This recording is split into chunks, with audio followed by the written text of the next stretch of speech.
Chapter 3. Attack by Stratagem.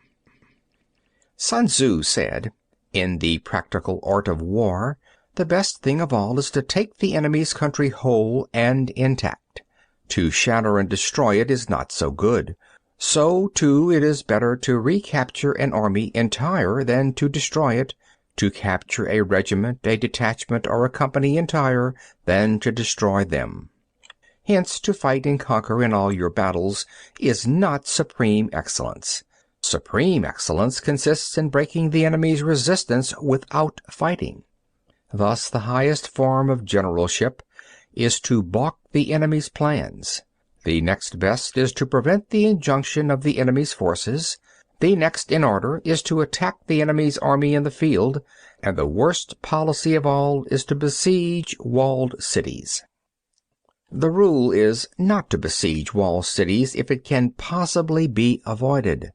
The preparation of mantlets, movable shelters, and various implements of war will take up 3 whole months, and the piling up of mounds over against the wall will take 3 months more. The general, unable to control his irritation, will launch his men to the assault like swarming ants, with the result that 1/3 of his men are slain while the town still remains untaken. Such are the disastrous effects of a siege. Therefore, the skillful leader subdues the enemy's troops without any fighting. He captures their cities without laying siege to them. He overthrows their kingdom without lengthy operations in the field. With his forces intact, he will dispute the mastery of the empire, and thus, without losing a man, his triumph will be complete. This is the method of attacking by stratagem. It is the rule in war, if our forces are 10 to the enemy's 1, to surround him; if 5 to 1, to attack him; if twice as numerous, to divide our army into 2. If equally matched, we can offer battle.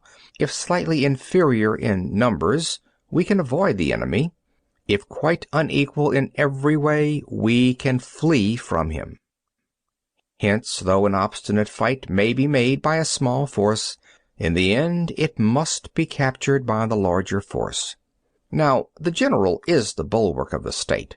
If the bulwark is complete at all points, the state will be strong. If the bulwark is defective, the state will be weak. There are 3 ways in which a ruler can bring misfortune upon his army. 1. By commanding the army to advance or to retreat, being ignorant of the fact that it cannot obey. This is called hobbling the army. 2. By attempting to govern an army in the same way as he administers a kingdom, being ignorant of the conditions which obtain in an army. This causes restlessness in the soldiers' minds. 3. By employing the officers of his army without discrimination, through ignorance of the military principle of adaptation to circumstances. This shakes the confidence of the soldiers. But when the army is restless and distrustful, trouble is sure to come from the other feudal princes. This is simply bringing anarchy into the army and flinging victory away. Thus we may know that there are 5 essentials for victory. 1. He will win who knows when to fight and when not to fight. 2. He will win who knows how to handle both superior and inferior forces. 3. He will win whose army is animated by the same spirit throughout all its ranks. 4. He will win who, prepared himself, waits to take the enemy unprepared. 5.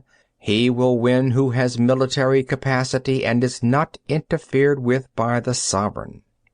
Hence the saying, if you know the enemy and know yourself, you need not fear the result of 100 battles. If you know yourself but not the enemy, for every victory gained you will also suffer a defeat. If you know neither the enemy nor yourself, you will succumb in every battle. End of chapter 3.